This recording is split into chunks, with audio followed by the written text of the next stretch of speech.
Dinhi si FSUU Gym nibaha ang mga hinabang gikan sa mga Butuanon. Nabuhi ang kulturang bayanihan tungod sa voluntaryong pagtabang usab sa pipila ka mga Butuanon nga andam mo serbisyo sa mga nalunupang kaigsuunan.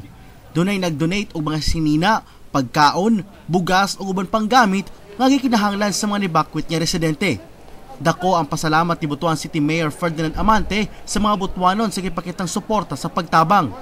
So padayon ta sa atong kwan, relief and evacuation operation, and then ang atong panawagan sa mga katawhan, concerned citizens of Butuan to help us in cash and in kind, mga donations, pagkaon, sinina, open ang Orius Gym Coordinating Center for this purpose. Wala usab nagpaulahi si Kongresista Jose Aquino III sa paghatag og mga relief goods. 1,365 ka mga assorted pack o 1,250 ka rice and pack ang ipangapod-apod dinhi sa mga apektadong pamilya sa pagbaha.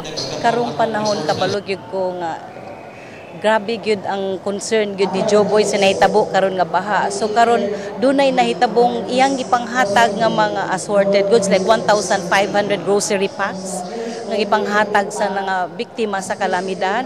So usagid na ang nagpasalamat ko ang iyang concern para gyud sa katawhan sa Butuan, especially karon nga pinaagi usab sa Congressional Spouse Foundation din board of director ang kapikas ni Kongresista Aquino, dunay 20,000 pesos nga hinabang ang ilang ihatag para ipalit og mga relief goods. 1 box to 1 coffee, and then 4 boxes of noodles and 4 boxes of bread and 10